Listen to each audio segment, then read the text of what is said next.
Orlando Magic HQ was popping. So NBA fans, and more specifically Magic fans, we are just 5 days away from this year's NBA draft lottery, which is going to be taking place on Tuesday, May 16th in the evening. And any Magic fans that are going to be in the Central Florida area and are free Tuesday evening, make sure that you guys come out Tuesday night to come see me, the entire Orlando Magic HQ staff, and the Six Man podcast down at the Wall Street Plaza in downtown Orlando. It's going to be a huge celebration, a good time, and just a great overall experience for the entire Orlando Magic community and the fan base, really celebrating the NBA draft lottery and the direction of this team moving forward. It's going to be an amazing time. So if you guys are available, come out and celebrate. It's going to be a very good time.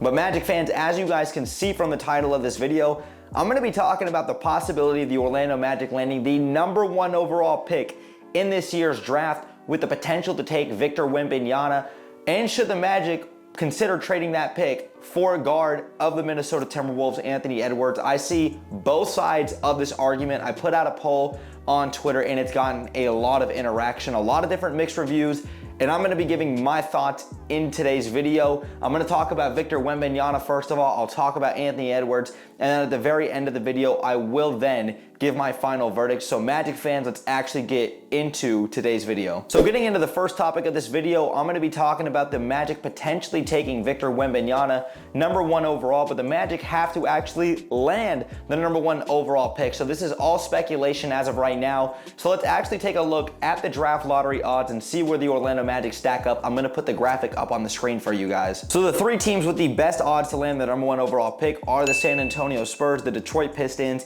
and the Houston Rockets. And then you look at the Charlotte Hornets, the Portland Trail Blazers, and then the Orlando Magic, with a 9% chance to land the #1 overall pick and a 37.2% chance to land inside the top 4. Now, if the Magic are lucky enough to get the lottery balls to drop their way like it did last season when the Magic landed the #1 overall pick to select Paolo Banchero, the Magic could find themselves in a very similar predicament, landing the #1 overall pick with Victor Wembanyama and what he could possibly bring not only to the Orlando Magic, but just to this entire franchise and the community. So Victor Wembanyama comes in at 7'4" with an 8-foot wingspan. He's a French basketball player, and Victor Wembanyama has been the most highly talked about and highly coveted generational prospect that we've seen in the NBA community since LeBron James came into the league back in 2003, and Victor Wembanyama has been even talked about more than a guy like Zion Williamson, even in his days in high school. Victor Wembanyama is supposed to be this generational prospect who has been highly coveted. Fans of basketball all across the world are talking about Victor Wembanyama. NBA analysts are talking about Victor Wembanyama, and even Adrian Wojnarowski, NBA insider, has already talked about him being the most highly coveted pick in NBA history, even higher than LeBron James. Let me go ahead and play you guys that clip. Greeny, Victor Wembanyama is the singular greatest prospect in NBA draft history.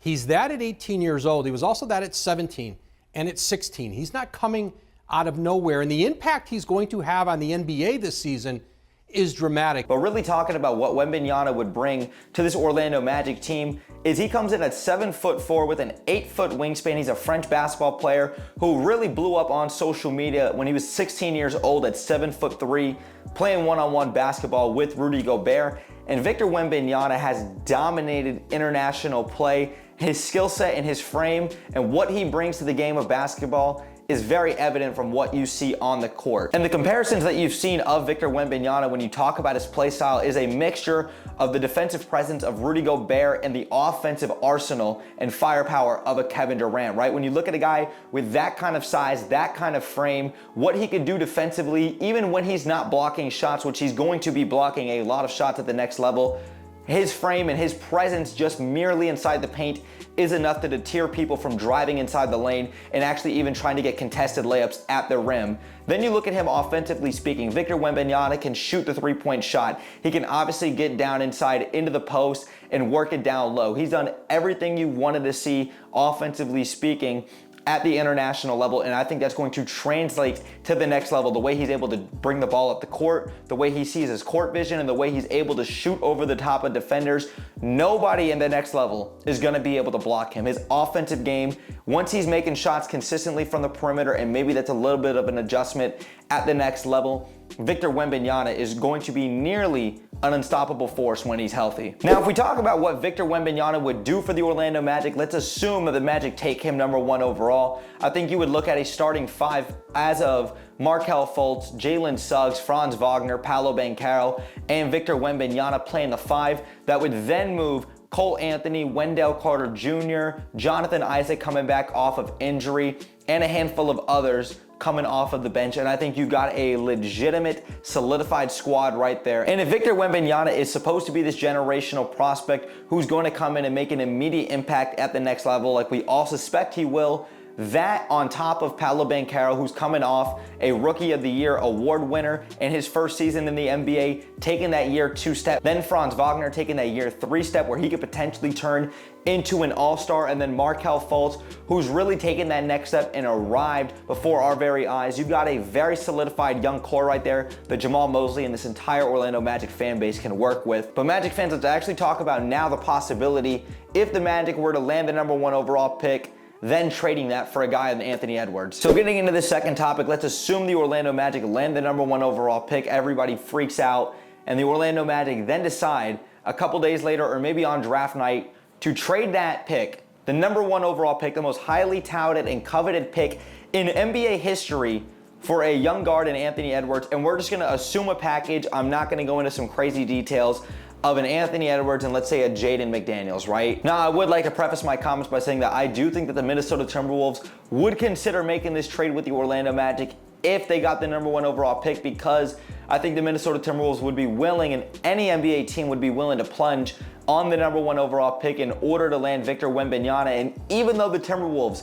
have Rudy Gobert and Karl Anthony Towns, I think the assumption would be that they would be moving on from these 2 big men at some point or another, because they truly don't believe that they're going to be able to win with that nucleus of Mike Conley, Rudy Gobert, Karl Anthony Towns, and Anthony Edwards moving forward. They might have just jumped the gun 1 year too early and honestly realized that this core and this nucleus is not going to be able to win an NBA championship. And of course, I'm speculating, but that might be a reasoning as to why the Minnesota Timberwolves may be willing to plunge on Victor Wembanyama. Anthony Edwards right now is 21 years of age, is already proven to be a young superstar in the game who's taken over postseasons at a dominant level. And even though he's had his ups and downs, Anthony Edwards has truly proven to be a top 15 to 20-ish kind of player in the game of basketball today. He's definitely one of the most young and explosive guards in the NBA game today. Then when you talk about another guy in Jaden McDaniels, another good 2 to 3 guard who is one of the elite defenders in the game of basketball today, and I didn't say that Anthony Edwards got snubbed from All-NBA. He was a snub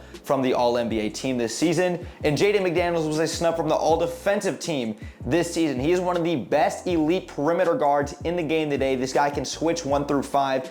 And watching the way Jaden McDaniels has ascended this season and really shown that he's got an offensive arsenal that you can build around a team. And I truly believe that Jaden McDaniels is one of the best young 3-and-D wing players in the game of basketball today. I truly believe he's got a lot of untapped potential, and there's still a lot of room for growth, especially with his offensive arsenal. You saw how well he produced last season with the Minnesota Timberwolves on both sides of the ball. I think he's only going to continue to get better. Then talking about these 2 players coming to the Orlando Magic, let's talk about what the Magic would look like potentially with these 2 guys on the team. You're going to talk about Markelle Fultz starting, Anthony Edwards in the backcourt alongside with him, then Franz Wagner, Paolo Banchero, and then you're going to have Wendell Carter starting at the number 5. Then you move to the bench, you're going to have Jaden McDaniels, you're going to have Cole Anthony, you're going to have Jonathan Isaac coming back off of injury, and the Magic are still going to have their first-round pick from the Chicago Bulls from that Nikola Vucevic trade, depending on what the Magic front office decides to do with that, whether they decide to keep with it or not. But Magic fans, this is all speculation. Let me actually give you guys my thoughts on which one I would do. So if I was Jeff Weltman and I was in the front office of the Orlando Magic, and maybe this is why I'm not a general manager, I am all day, all night trading the #1 overall pick, the most highly touted and coveted #1 overall pick in NBA history, for Anthony Edwards and Jaden McDaniels right now. Find the Orlando Magic. I truly believe a lineup of Markelle Fultz, Anthony Edwards, Paolo Banchero, Franz Wagner, and Wendell Carter Jr. is a top 2 to 3 seed in the Eastern Conference if they remain healthy. I think Anthony Edwards is truly proven to be a young superstar and a valuable commodity in the NBA game today. You get one of the best young 3-and-D guards / forwards in the game with Jaden McDaniels. Markelle Fultz has arrived before our very eyes. Franz Wagner, Paolo Banchero, these guys have proven to be a great young duo in just their first year playing together last season, and I truly believe that the sky is the limit for the Orlando Magic. And my main concern with Victor Wembanyama is his frame and the potential of an injury-prone career, and I do not wish that upon him, knock on wood. But when you look at a guy who's 7'4" with an 8-foot wingspan and how skinny he is, look at the rare exceptions in the league. Yao Ming only played for 8 seasons in the NBA. Manute Bol only played for 10 seasons in the NBA. Because you are not drafting Victor Wembanyama to come in and produce for 7 to 8 seasons, right?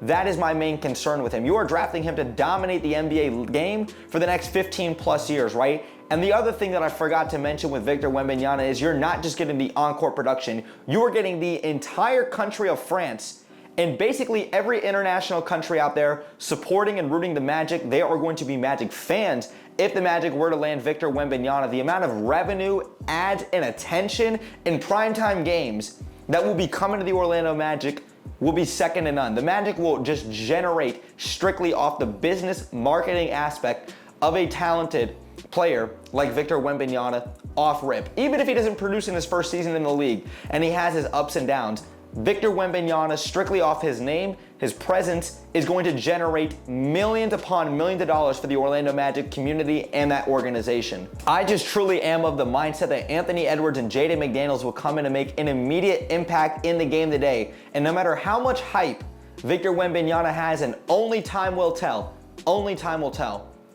we have not seen him produce at the next level, especially with that frame and size. I hope he does not have an injury-prone career. That does raise a level of concern for me. I've seen Anthony Edwards dominate this game. I've seen Jaden McDaniels take that next step. I'm personally banking on Anthony Edwards and Jaden McDaniels with the core of Franz Wagner and Paolo Banchero to go ahead and take the Magic to these next levels as they continue to grow and get better together. So Magic fans and NBA fans, I know that this is not a perfect answer. There's no right or wrong answer. I think that you could go either way. I hear both sides of it, but personally, I'm on the Anthony Edwards train to Orlando. Magic fans, let us know your guys' thoughts in the comments down below. And if you guys enjoyed today's video, make sure you guys go ahead and drop us a thumbs up. It takes 1 second and it helps me and the channel out tremendously. And make sure you guys also go ahead and hit that subscribe bell to stay tuned for more Orlando Magic content that I do here on YouTube. And make sure you go ahead and follow me and Orlando Magic HQ on all of our socials, especially on Twitter. I'm very active and I'm on there every single day. The link tree will be in the description down below. But Magic fans, thanks again for sticking around throughout the whole video. Brett James, aka BJ, I'm out, y'all. Go Magic, baby. Peace.